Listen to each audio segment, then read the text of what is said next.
Keith. Hello. How's it going? Dude, man, what the fuck is going on, man? We just got done blasting your new track, man. Harvesters of Flesh and Bone, dude. Thank you. Man, that shit was fucking bad fucking ass, dude. Insane, man. What the fuck are you guys doing, man? What the hell are you guys eating? What are you smoking? Smoking a lot, eating mainly spicy foods and beer, Hell yeah, dude. Hell yeah. No, seriously, man. Fucking that shit. God damn it, man. And I keep seeing fucking posts from you guys, man. You're fucking all over the fucking place, man. Winning fucking, you're fucking number fucking one, dude, in my book, dude. This shit is fucking, what the fuck, man? Well, I appreciate it. So, Keith, the new album's doing well. We've been out on the road. Today's one of our first off days on the tour, so enjoying the day off. Hell yeah. So, dude, tell us, man, give us a brief history fucking rundown, man. Like, how did the band come together? How did you guys start this? And how did you get here, man? Like, what the fuck? We started out in Toledo, Ohio in 2011. And the band was originally supposed to just kind of be a side project. A bunch of us musicians around Northwest Ohio were kind of taking breaks from our bands that we were in at the time, just for different reasons and whatever, and decided to write our first EP, Memories, and just kind of go out and play on the weekends and stuff like that. And it wasn't supposed to be like any of our main band. And when we finally released the EP, it was getting, a lot of buzz and stuff. So we started touring. And over the years, we've adapted the image and made it more and more theatrical over the years. And we have toured all over the place, all over the U.S., Canada, and Europe, and UK, and all that. And we've released Harvesters of Flesh and Bone will be our 7th album. Dude. And now we have people from all over the country after, 13 years of being a band. But yeah, so Harvesters is album 7, and we're doing a new one for us in January. We're going to Japan with Obituary in January of next year. Oh my god, dude, what the fuck? That is bad fucking ass, dude. You going to Japan with fucking Obituary? Yeah. Holy shit. One show in Osaka and back-to-back nights in Tokyo. Oh my god, man. What the fuck, man? That is bad fucking ass, man. Super congrats, dude. Thank you. Hell yeah, man. Well deserved, man. You know what? I didn't know that you guys were around that fucking long, dude. You're telling me about that. I was like thinking, holy fuck. That's crazy, man. Yeah, it's been a grind for sure. I know we've talked like online, like in and out, like here and there over the fucking, I want to say over the years because it feels like it, but maybe it's not. I don't know, but it's definitely cool, man. And I'm just glad to finally have you on the show, dude, because you guys are fucking cool, man. Thank you, man. I appreciate you having me.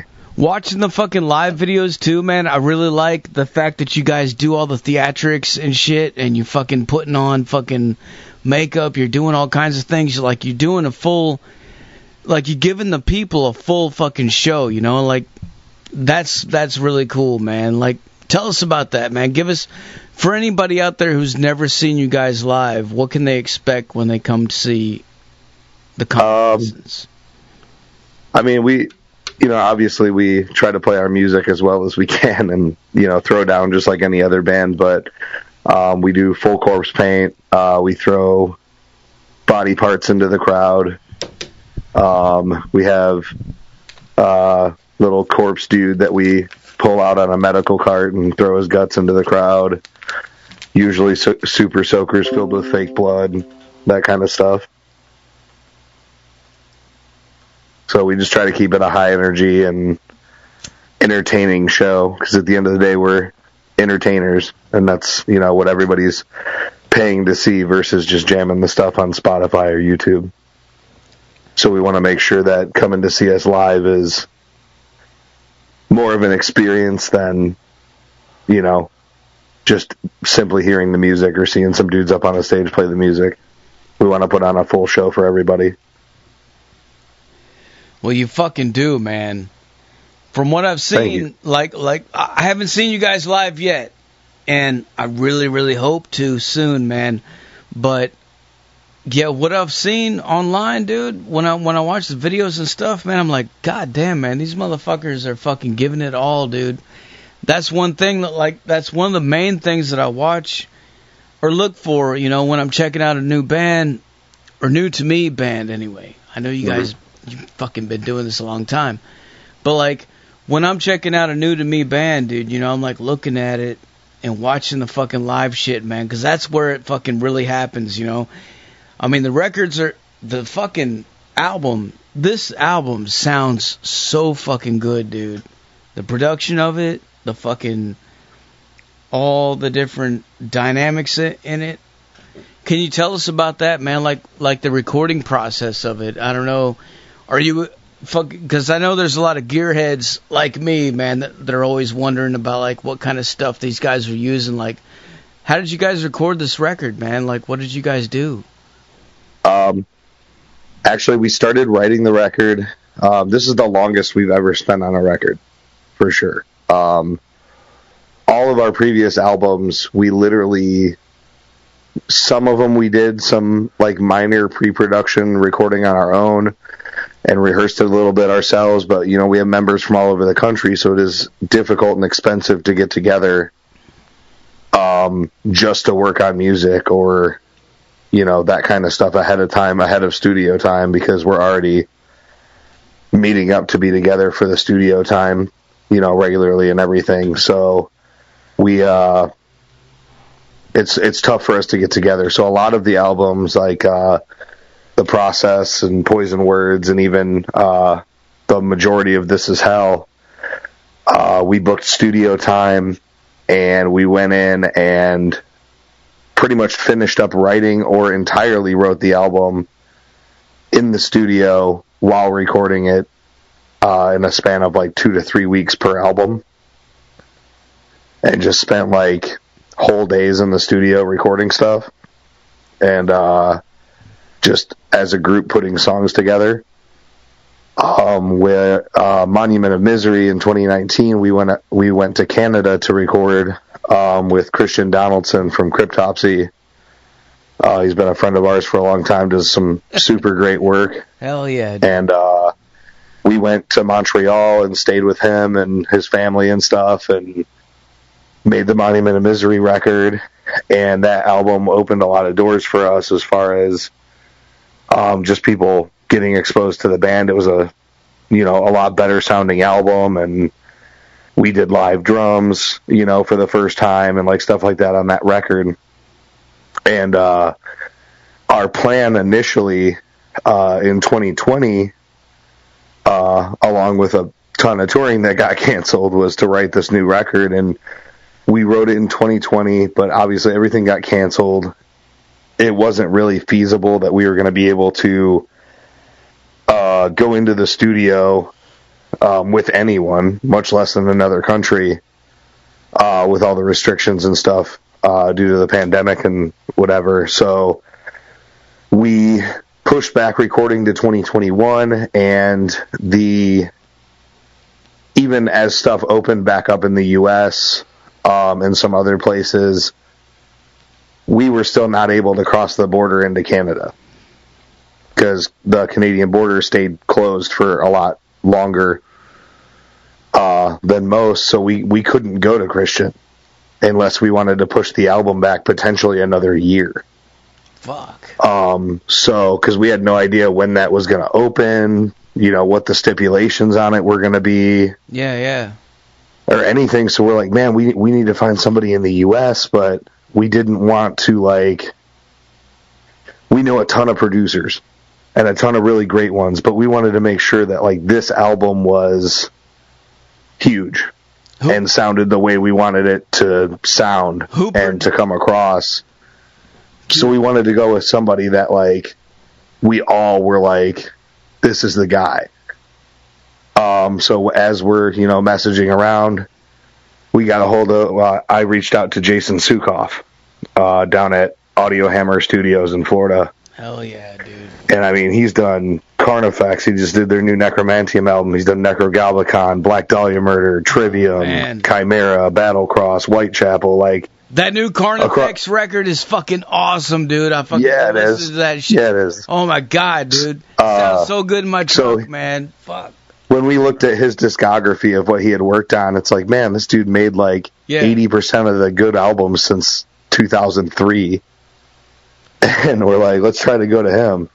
And we were able to, get everything together and make it happen to go down to Audio Hammer and record with him, which was, a great experience working with somebody that's on that level and everything. And he's a real nice dude. We enjoyed hanging out with him and stuff. But whereas our normal recording process took 2 weeks, recording with Jason, who just, on every instrument, every facet of the album, pushed us, to be better. Like, he made us a better band being in the studio with him.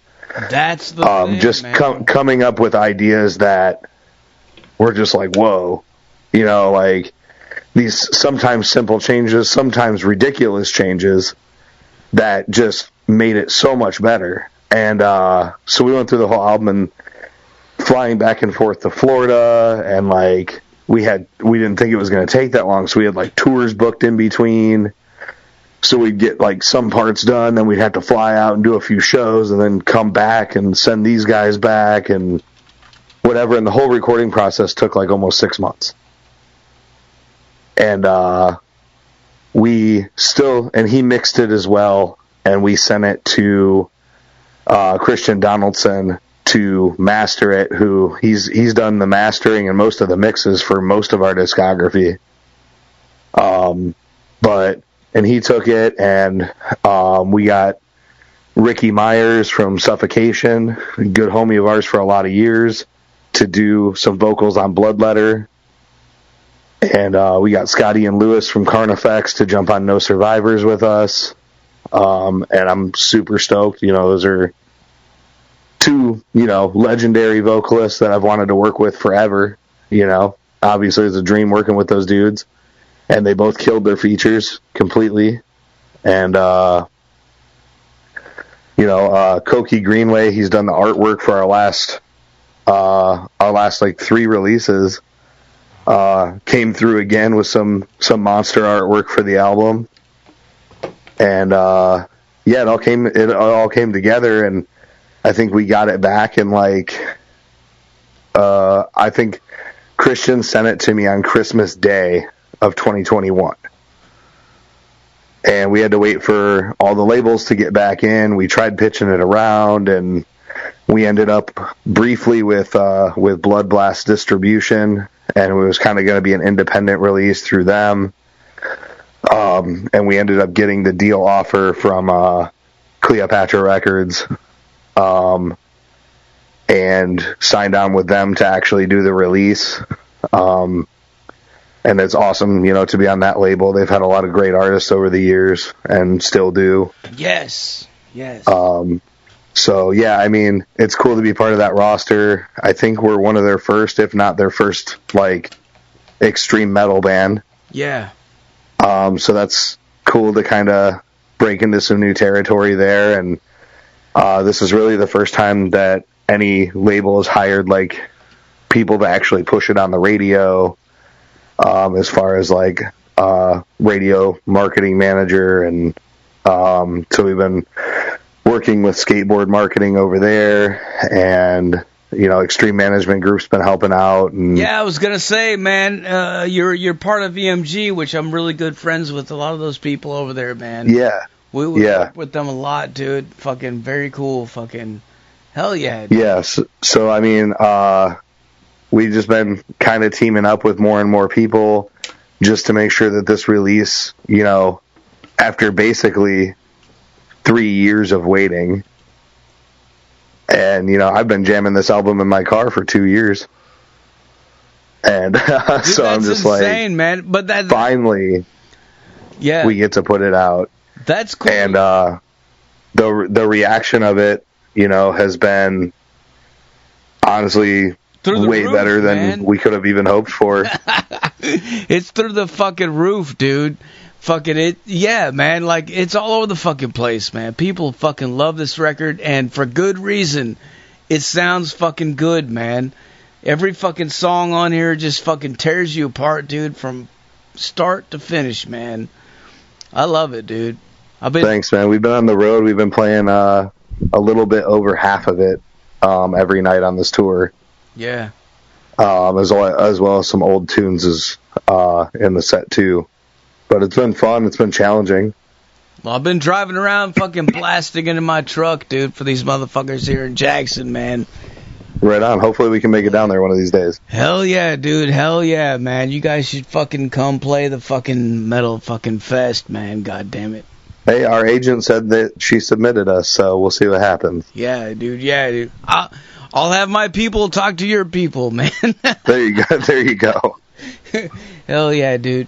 But yeah, man, that's it's funny that you mentioned, you know, like how long ago you guys actually recorded this album and like how long you've had it. And for people out there listening, you know, for a lot of the listeners, they don't know that, you know, like they just know it as the new record, like it's right now, you know, but like they don't always know the fucking full history of it. And that's really cool, man, because sometimes it does take a fucking long time to get that shit out, but I think it's worth it, man, you know? Yeah, I mean, this one was really important to us, and we poured a lot of resources and a lot of money and a lot of effort into creating this and making it what it is. So we didn't want to, you know, feel like we were wasting that by hurrying up and just throwing it out there.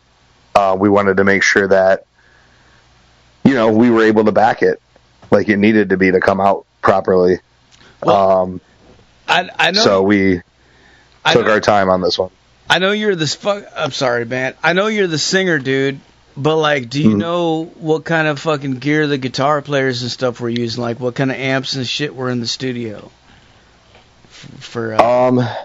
You know, it's hard for me to remember. It was 2 years ago, and we didn't use any of our own gear at all. So it was like reamped?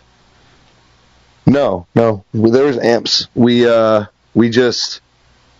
Jason asked us, you know, what do you guys have? And we're like, we got all our touring rigs. You know, we're a bunch of rogue musicians. We don't have studio stuff and road stuff. We just have stuff, you know, and it does everything. And he's like, well, if it's been on the road, it probably all sounds like shit, so don't bring it. And we're like, yeah, you're probably right. You know, and we flew down there, and you know, he had a bunch of gear down there, and the gear that we used, you know, recorded on a lot of awesome albums. I think one of the guitars they used on Carnifex's Slow Death album, I believe he said. The drum set was from like Black Dahlia's Ever Black. Yeah. And you know, so it's just crazy to, you know, the same instruments that we saw being used in the studio updates for our favorite bands were the ones that, you know, we're playing on to record the record. That is cool as fuck, man. That is really cool, dude. Yeah, as far as specifics on that kind of stuff, you know, I can tell you what we use live. What about the microphone you were using, man? Whose microphone were you using? That I do know. That was it was a Shure 7B. Yeah. Same model microphone that I've used for every album since like 2016. Because you can hold it. And I know that sounds weird, but having a mic on a stand versus being able to hold it and kind of move your body into comfortable positions to make some of these sounds and not have to worry about, you know, the pop filter in your face and everything, is nice when you're doing like brutal vocals.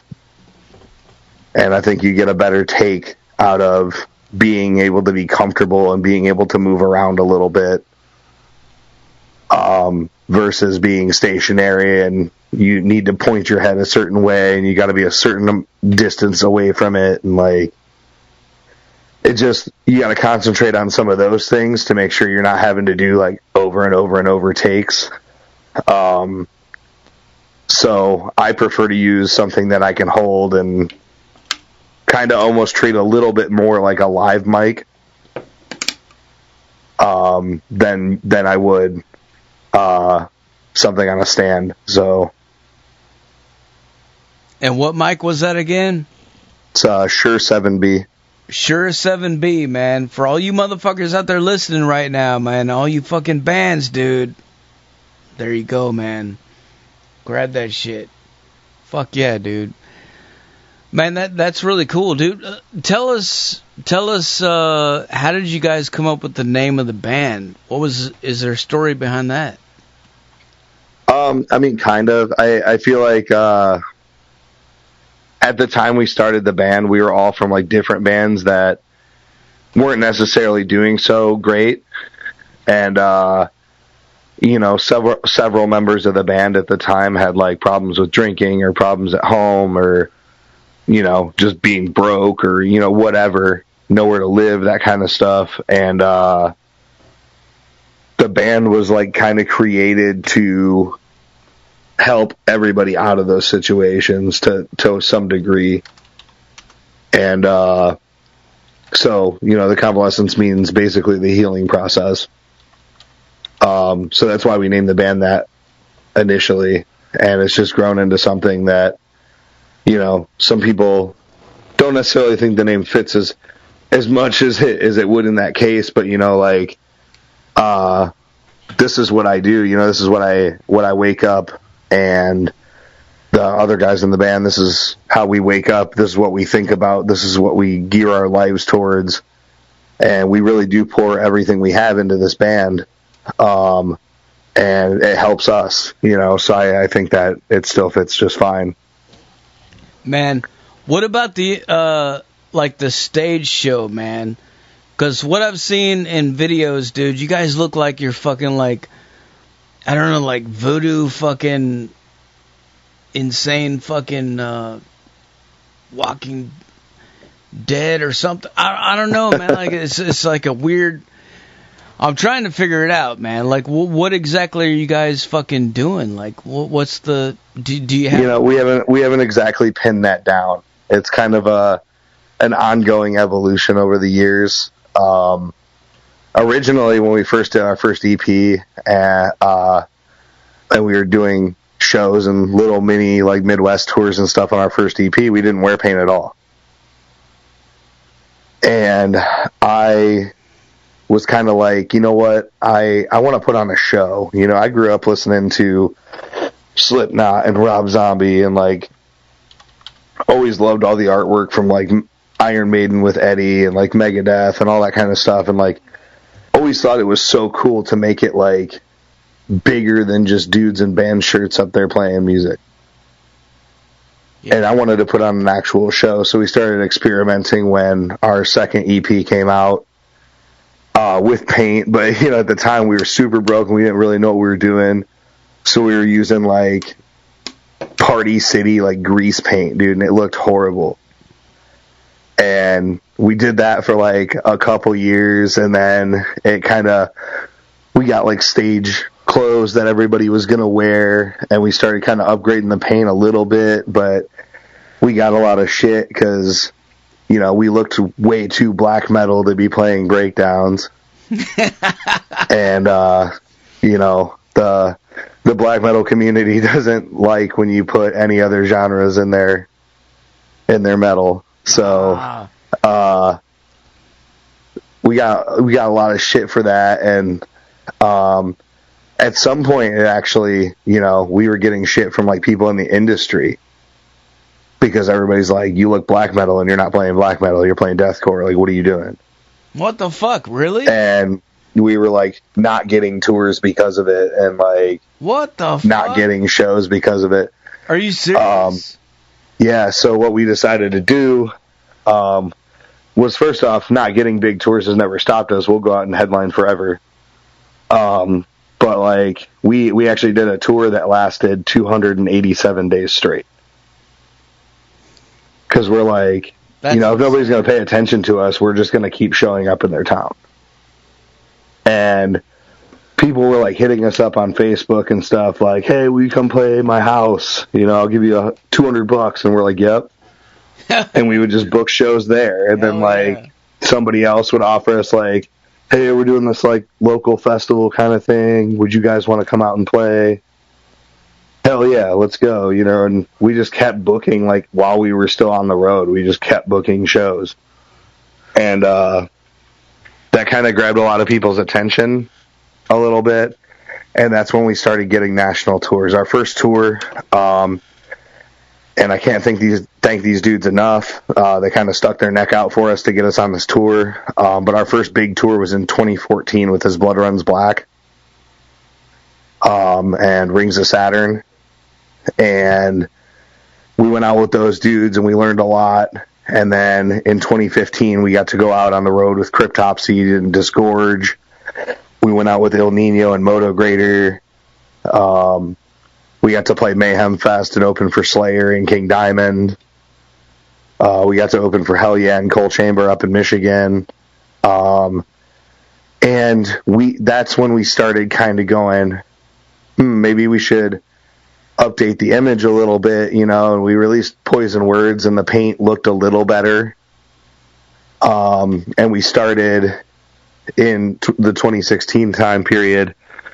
We had Katie still playing like live keys and stuff, and we had built like a wall around the front of her keyboard that had like stitched together skin and like animal skulls and stuff all over it. And that's around the time we started like really using like a lot of blood and just kind of trying to amp up the stage show. And we added some like riser boxes and stuff like that and some of our own lights. And we went to Europe for the first time then with Suffocation and Cattle Decapitation. We got to open for Slipknot in 2016. We got to open for Disturbed. And we started playing like some pretty big shows, and that's when people really started, I think, catching on to the band, and we ended up signing to Unique Leader Records in 2017 and discussing the whole image stuff with them.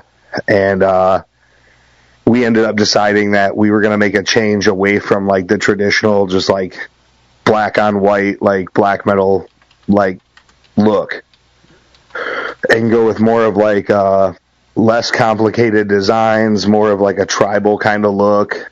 And we used gray paint, and just to kind of set it aside from like, listen, we're not trying to be this specific genre, and so we kind of updated our stage clothes. We changed to gray paint. We updated our paint. We used Ben Nye, which is like professional clown makeup. You can sweat through it. You could probably take a shower with it, and as long as you don't actually scrub your face, you'll probably look the same coming back out. And it looks way better. And over the last couple years, our music's really taken a turn into more like horror movie and like horror story kind of lyrical content, which I've been having a blast with. And we wanted to bring some of the horror element and the gore element and like, basically a horror movie concert, more or less. And we wanted our show to be intense, and we wanted people, if it's their first time being at a show like this, to be like, whoa, like what am I seeing right now? And I think that we're getting closer to accomplishing that where we want to be. We added lights, we added, geysers, we had a friend of mine up in Michigan make us probably some of the sickest mic stands I've ever seen. They're like straight up like rotting corpses, and we put lights in the rib cages that light them up green and their eyes glow red. And we've got those on both sides of the stage. Like I said, we got a half corpse we drag out on a medical cart and we throw guts into the crowd. We've had people come out in jumpsuits with like the light up like purge masks and spray everybody with fake blood with super soakers. And we are known for having like, you know, a lot of our friends come up and do vocals with us from other bands at live shows when we're playing together kind of stuff. So we do a lot of guest features live. And it just kind of, I feel like, brings the show into being like an experience that you're like stoked that you were there versus like, yep, I went and saw them play their songs. That was cool. You know, so we're still, I would say, evolving it, and I don't think it's really pinned down to one, this is what we're going for necessarily. Well, I think you guys are doing it, man, and I fucking, yeah, I want to see you guys live, dude. Fucking, I really do, man. Fucking, you know what? And speaking of live shits, man, you were mentioning a bunch of bands, dude. Casket Robbery, man. Tell us about your, because those are good fucking friends of mine, man. Fucking Corey, dude, Megan, Brian, all those guys, man. They're insane, dude. How did you get hooked up with those guys? Oh, we've known them for a long time. They're probably some of our best friends in the music scene. To be real, I started talking to Casket Robbery. I think we had played together in Wisconsin before. Like, but we didn't really know each other necessarily. But I think there's like an old flyer floating around from like the early 2010s that has both of us on there. But they actually contacted me. I was running the Legend Agency, and they contacted me for help with booking some tours. And I was helping, you know, push them on a management level, and I was helping book their tours early on. And we took them when we did in 2019. We did the House of Suffering tour, a headline tour for us, and we took them out as support with us. And we've played a ton of shows. I've brought them out to Toledo Death Fest several times. They just played our CD release party on Friday. They toured with us earlier this year on the No Survivors tour, supporting us with our homies in Ignominious opening up. And I did a guest feature on Don't Forget the Eyes on their album. And pretty much every time we play together, or, you know, we'll go see each other in concert if we're not on tour and we're home and the other one's coming through town. For sure. And if Casket Robbery's playing, I usually jump up there and do Don't Forget the Eyes with them. And if we're playing, Megan usually jumps up and does Scum with us. That's fucking badass, dude. But yeah, we've known them for years, and definitely real close friends with them. We love touring with those guys and sharing the stage with them. Hell yeah, man. Well, dude, I got some questions for you, man, from the listeners in the chat room, man.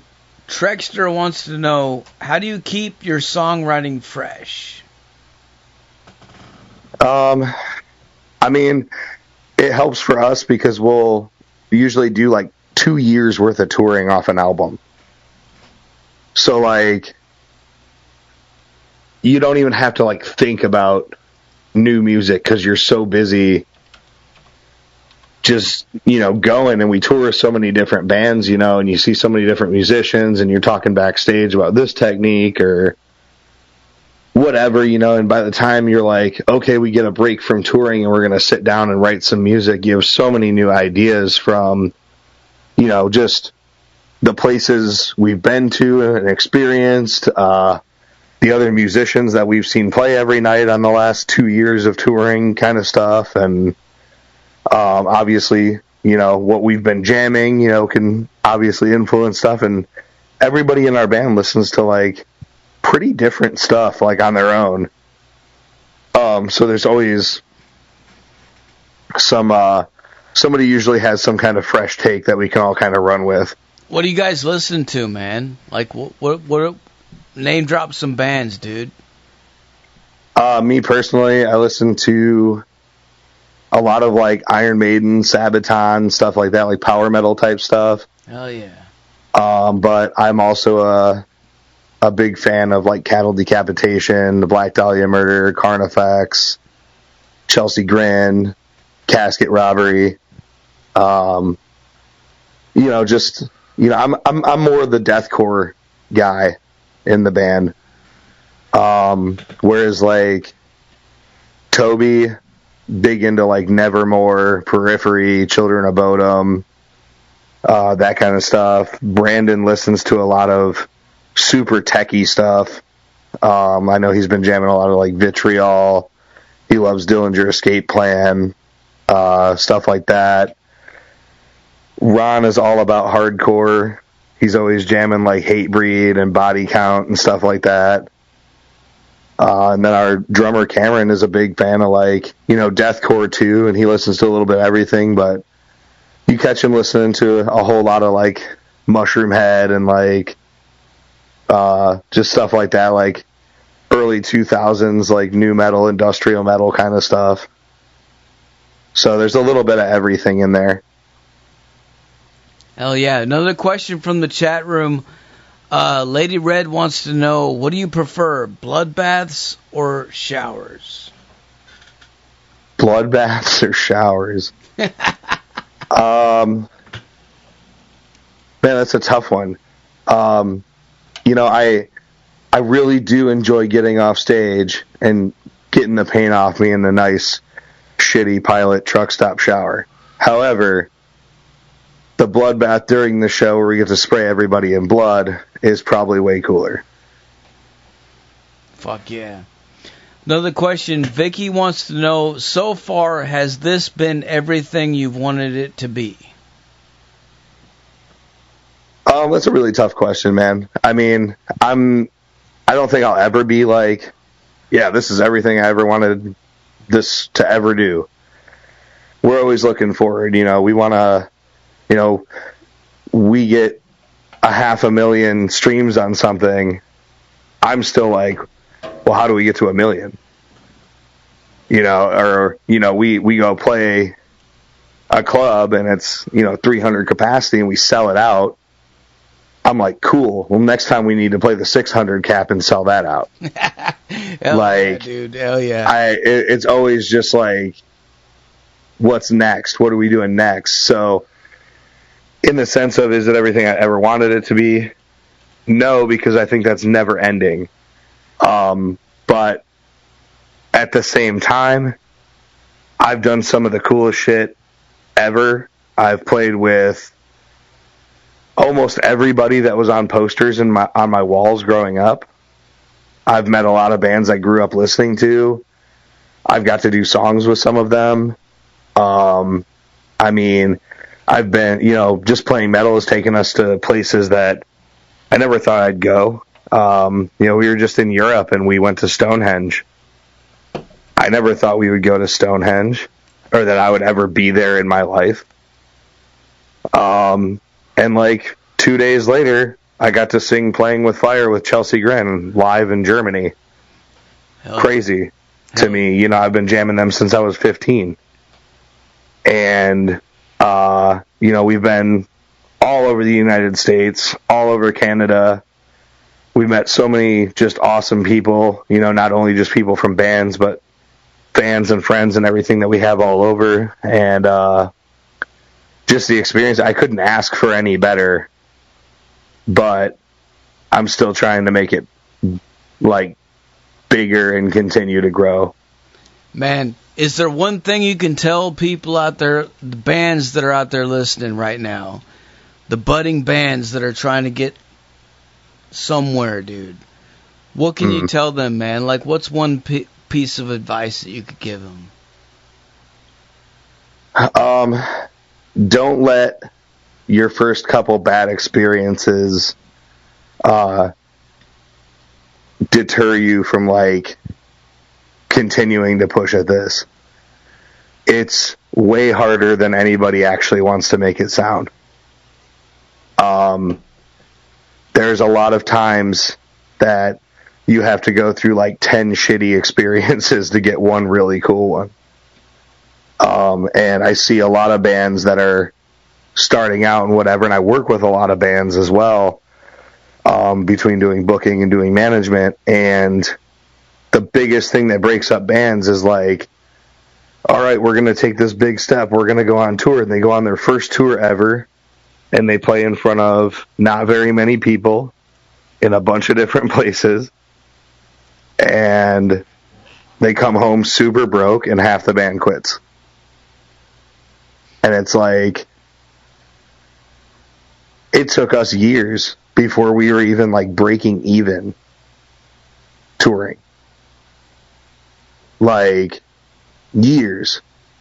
I would say we did 10 or 15 tours before we even just got home without losing money.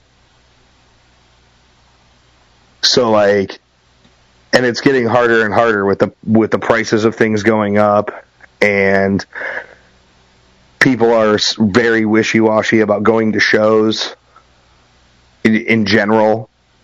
And there's so many bands touring and so many shows happening. It's really tough out there to be a new band right now. It's really tough out there to be a band in general right now. But don't let, the fact that you did your first tour and you're not Metallica yet, make it so you don't want to do this anymore. Like, it's not going to be that easy. But if you keep working at it and you put your time in and you learn and you adapt and you keep pushing, you're going to get to the places you want to go to.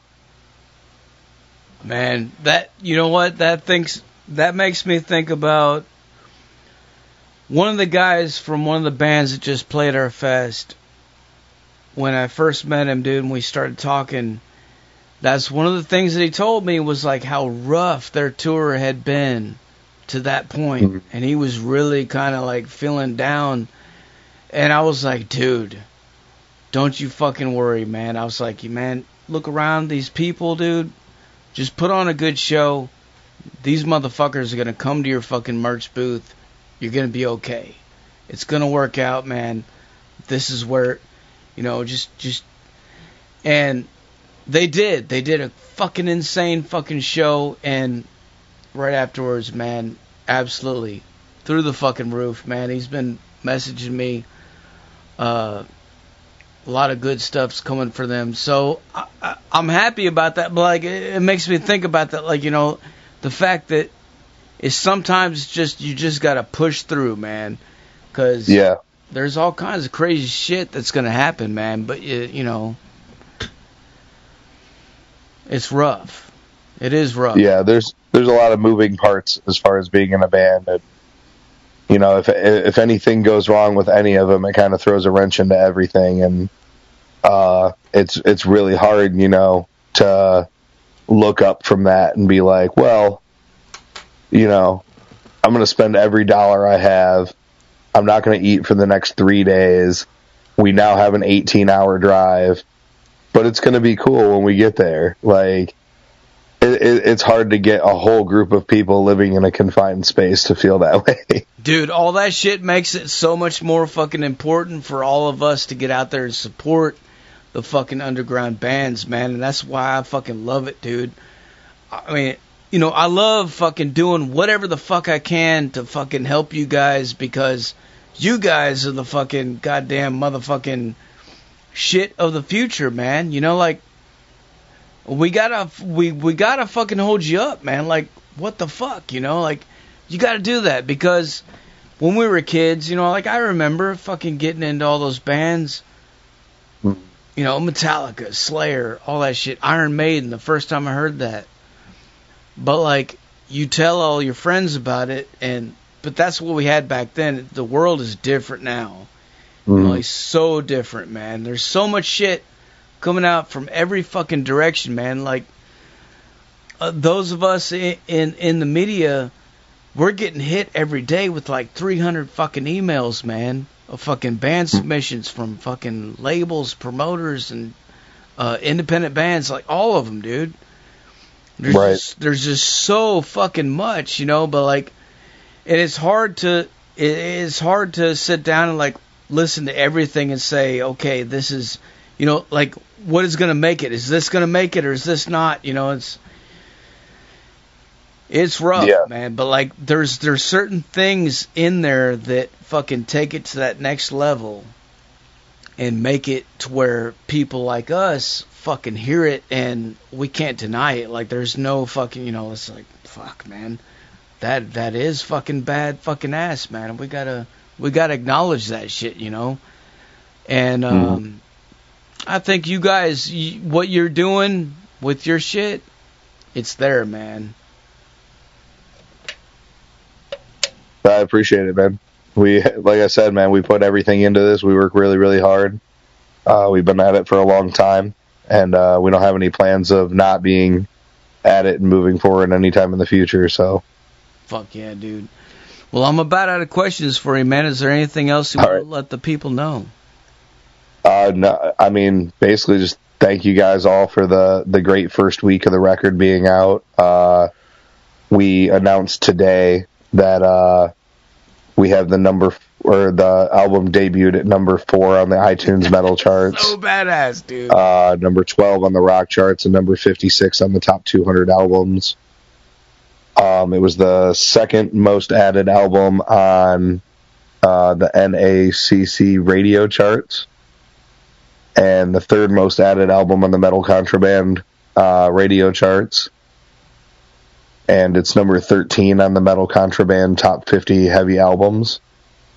And it is, we've already racked up over 200,000 Spotify streams on the new record. So thank you everybody for, you know, checking it out. And if you haven't yet, please do. But it's been, way better than we had even hoped for. So we really appreciate it. We've still got another week of the about a week and a half of the album release tour to do. We'll be in Mansfield, Ohio tomorrow with A Killer's Confession. The show's sold out. On Monday, we'll be headlining Hard Rock Cafe in Pittsburgh. Tuesday, we're in Niagara Falls at Rapids Theater headlining. We're at the Foundry Concert Club on Wednesday in Cleveland headlining. We're in Dayton, Ohio at Blind Bob's on Thursday headlining. Then Legacy Ink Tattoo Shop in Lima, Ohio on Saturday. And then we'll be joining our friends in Signs of the Swarm for a sold-out show at Sanctuary in Detroit on the following Monday. Holy fuck. The 20th, and that's the end of the tour. So there's still some chances to see us on this run if you're in the Ohio, Pennsylvania, New York, Michigan area. We're still around for the next week or so, but these will be our last shows of the year. You heard it, folks. Get your fucking tickets now and go see these motherfuckers live. God damn it. Hell yeah, man. Well, Keith, thanks a lot for taking the time to talk to us, dude. I really appreciate it, man. Before I let you go, can I get you to make us a station tag? Yeah, of course, man. Whenever you're ready, say something in whatever voice you want to. Say something like, this is Keith from the Convalescence, and you're listening to Metal Devastation Radio. This is Keith from the Convalescence, and you're listening to Metal Devastation Radio. Hell yeah, dude. Can you do it in a fucking death metal fucking growl, dude? I'm actually on vocal rest today, but I can record one and send it to you. Hell yeah, dude, that would be fucking awesome, man. You know, not to be lame about it, but we just played 7 shows in a row with hour-long sets every night. Totally cool. So I'm yeah. And our bus doesn't have heat. Oh shit. So we're sleeping in like whatever the temperature is outside in the Midwest at night right now, every night. It's fucking cold. So I have to take care of my voice on the days off. All right, brother. Well, thank you so much for doing it, dude. Yeah, no problem at all, man. Thanks for having me on. Hell yeah, dude. Anytime, man. Hopefully we will talk very, very, very fucking soon, okay? Absolutely, man. All right, man. We'll talk later. You have a good one. Cheers. Yep. There you have it, folks. Keith from the fucking Convalescence live on the motherfucking Zach Moonshine Show with Metal Devastation fucking Radio. Like I said earlier, Put your speakers in your fucking windows. Put them in your front lawns. Put them in your neighbor's driveway.